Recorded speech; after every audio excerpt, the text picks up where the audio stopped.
اور یہ اتنا اتنا کچھ جو ہے وہ ہم نے اور بھی خدمات کی ہیں، یہ والد صاحب کے لیے نا ذرا بول دیجئے گا۔ تو میں نے انہیں کہا ٹھیک ہے، دعا مانگ دی، میں نے کہا جو پڑھا پڑھایا ہے۔ وہ بعد میں مجھ سے کہنے لگے آپ نے بتایا نہیں۔ میں کہا کنوں دسنا سارے؟ کہنے لگے وہ ذرا، میں نے کہا خدا کے بندے ابا جی کیا دے گئے آپ کو زندگی پوری میں؟ کہنے لگے بڑا کچھ۔ تو میں نے کہا انہوں نے بھی مسجد اعلان کرایا تھا کہ میں بچوں کو زمین دے کے جا رہا ہوں، گھر دے کے جا رہا ہوں، دکان اعلان کرایا تھا؟ کہنے لگے نہیں۔ تو میں نے کہا تو 50,000 دے کے اعلان کراتا پھرتا ہے، کیا مطلب چکر میں پڑ گئے؟ اس سے تو کوفت پیدا ہوتی۔ امام غزالی ایک بڑی خوبصورت مثال لکھتے ہیں، وہ فرماتے ہیں کہ ایک ریاکاری کی مثال یوں سمجھو، ریاکاری پر سزا ملنے کا معنی یوں سمجھو کہ ایک پہرے دار سے ایک بادشاہ بڑا راضی تھا کہ یہ تو رات بھی ساری کھڑا رہتا ہے اور میری حفاظت کے لیے تلوار اس نے تانی ہوتی ہے۔ بادشاہ بڑا اس سے خوش تھا، انعام و اکرام دینا چاہتا تھا اور دیتا بھی تھا، لیکن اچانک بادشاہ کو اگر یہ خبر ملے کہ یہ جو پہرے دار رات بھی ساری جاگتا رہتا ہے یہ میرے لیے نہیں جاگتا، بلکہ معاذ اللہ اس کی تو کسی کنیز پر نظر ہے، اس لیے اس نے رات کی ڈیوٹی طلب کی۔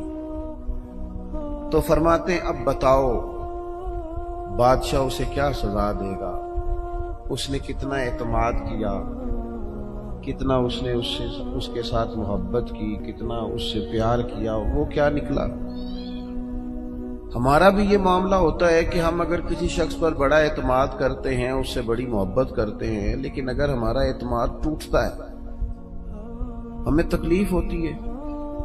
نبی پاک علیہ الصلوۃ والسلام نے فرمایا سب سے بڑی زیادتی یہ ہے تمہارا اپنے بھائی کے ساتھ ظلم، یہ ہے کہ تم اس کے ساتھ کسی معاملے میں جھوٹ بول رہے ہو اور وہ تمہیں سچا سمجھ رہا ہو، یہ بڑا جھوٹ ہے تمہارا۔ مخلص زندگی جو ہوتی ہے نا، اخلاص والی، وہ قابل قبول ہوتی ہے۔ اپنی زندگی سے ہر قسم کی تصنع کو ہٹائیں، ہر قسم کی بناوٹ کو ہٹائیں، ہر قسم کی جو ظاہری زیب و زینت ہے، جو ملمہ سازی ہے، اس کو دور کریں۔ دینی کام بھی اگر اللہ کی رضا کے لیے نہ کیا جائے تو وہ دنیا بن جاتا ہے، اور اگر بظاہر وہ کام دنیا کا ہو لیکن کیا رب رسول کی رضا کے لیے جائے، اللہ رسول کی رضا کے لیے۔ دیکھیں نا، ایک آدمی تجارت کر رہا ہے، بظاہر تو وہ کاروبار کر رہا ہے، پیسے کما رہا ہے، بظاہر تو وہ کام کر رہا ہے جس کو عام مفہوم میں لوگ دنیا داری کرنا کہتے ہیں، لیکن حضور علیہ السلام نے فرمایا جو سچا تاجر ہوگا نا، سچا تاجر، اللہ قیامت کے دن اسے نبیوں کے ساتھ جگہ عطا فرمائے گا۔ وہ تجارت کر رہا ہے پر کر سچائی کے ساتھ رہا ہے، لوگوں کو صحیح چیز دے رہا ہے، تو اللہ تعالیٰ اسے کوئی اور رستہ نہیں ہے۔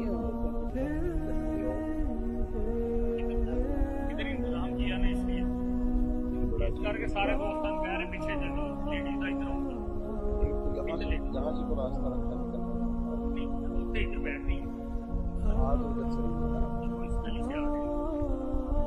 اللہ آپ کو سلامت رکھے۔ خواتین کے لیے کوئی الگ بندوبست ہو جائے گزرنے کا تو وہ اچھی بات ہے، اللہ آپ کو سلامت رکھے۔ چلے میں جو بات عرض کر رہا تھا اس پر آپ کی توجہ دلاتا ہوں کہ جب انسان کا مزاج یہ ہو کہ وہ اللہ کی رضا کے لیے، اب کوئی آدمی رزق حلال کمانے کو نکلتا ہے، محنت مزدوری کے لیے جاتا ہے، تو لوگ تو یہی سمجھیں گے نا کہ دنیا داری کر رہا ہے۔ ایک شخص نبی پاک صلی اللہ تعالی علیہ وسلم کے سامنے سے گزرا، صحابہ بھی موجود تھے، تو جب وہ گزرا تو بعض لوگوں نے کہا دیکھو یہ کاش اللہ کے رستے میں جد و جہد کرتا، یہ تو دنیا داری کر رہا ہے۔ تو حضور نے فرمایا اگر اپنے بچوں کے لیے رزق حلال کمانے نکلا ہے پھر بھی اللہ کے رستے میں ہی ہے، اور اگر اس لیے نکلا ہوا ہے کہ کسی کے سامنے ہاتھ نہ پھیلانا پڑے تو پھر بھی یہ اللہ کے رستے میں ہی ہے۔ اور فرمایا اگر اس لیے نکلا ہے کہ اپنے بہن بھائی بال بچے ماں باپ دوست احباب کے ساتھ خیر کرے گا تو پھر بھی اللہ کے رستے۔ یعنی بظاہر وہ کام جنہیں لوگ دنیا کا کام سمجھتے ہیں، اگر اس میں بھی رضا الہی شامل کر لی جائے تو وہ کام دین بن جاتا ہے۔ اور اگر جس کام کو لوگ دینی کام سمجھ کے کریں لیکن اس میں تصنع آ جائے، بناوٹ آ جائے، لوگوں کو ذرا پتہ چل جائے، ذرا میری بھی فوٹو آ جائے، ذرا میرا بھی نام ہو جائے، تو آپ نے دینی کام نہیں کیا یا آپ نے دنیا داری کی۔ تو اپنی زندگی میں اخلاص، میں اکثر دوستوں سے کہتا ہوں کہ میاں بیوی بھوک میں بھی گزارا کر لیتے ہیں، تھوڑی وسائل میں بھی زندگی گزر جاتی ہے، شرط یہ کہ ایک دوسرے کے ساتھ مخلص ہو۔ لیکن اگر خاتون کو پتہ چلے کہ میرے ساتھ مخلص نہیں ہے اور خامد کو پتہ چلے کہ میرے ساتھ مخلص نہیں ہے تو وہ گھر نہیں چلتا۔ تو اگر اخلاص نہ ہو تو ایک گھر نہیں چلتا تو پورا دین کیسے چلے گا؟ اپنی زندگی میں، اپنے مزاجوں میں اخلاص بہت ساری ہماری پریشانیوں کا سبب ہمارا دکھاوا ہے۔ اور میں نے دیکھا ہے یہ جو دکھاوا کرنے والے ہیں بیچارے، یہ بڑے ڈسٹرب لوگ ہیں، ذہنی طور پر شدید پریشان لوگ ہیں دکھاوا کرنے والے، بیچارے بڑی تکلیف میں ہیں کہ دیکھو یار میری فوٹو نہیں آئی، خود بتاتے ہیں اللہ کا شکر ہے جی میں فلانا کام بھی نیکی کا کرتا ہوں، بڑا کرم ہے جی فلاں خیر بھیا۔ آپ کو یہ کیوں بتانا پڑا؟ اتنی پریشانی کیوں لگ گئی آپ کو؟ اگر آپ کرتے ہیں تو اللہ تعالیٰ اس کا اجر آپ کو عطا کرے گا۔ خود بخود آپ کو کیوں ایسا کرنا پڑا؟ اخلاص والی زندگی گزاریں، اپنے لہجوں میں، اپنے لفظوں میں حسن اور صفائی لائیں۔ دیکھیں نبی پاک صلی اللہ تعالی علیہ وسلم نے فرمایا قیامت کے دن کچھ لوگ بڑی نیکیاں لے کے رب کی بارگاہ میں حاضر ہوں گے، ان کے پاس بڑی نیکیاں ہوں گی، لیکن اللہ فرمائے گا تم نے نیکیاں تو کی تھیں پر کی تھی لوگوں کو دکھانے کے لیے۔ اب اس طرح کرو، جن کو دکھانے کے لیے نیکی کی تھی انہی سے جا کے اجر مانگو، میرے لیے کی نہیں، لہذا ان سے اجر مانگو جن کے لیے تم نے نیکی۔ بڑا سخت معاملہ ہے اور بڑا اذیت ناک مسئلہ ہے دکھاوے کا۔ یعنی کوئی بھی آپ کام کریں، آپ کسی کے شاگرد ہوں تو مخلص ہوں، کسی جگہ ارادت مند ہوں تو مخلص ہوں، کسی جگہ استاد ہوں تو مخلص ہوں، کسی جگہ آپ کی ذمہ داری تعلیم و تربیت کی ہو تو مخلص ہوں۔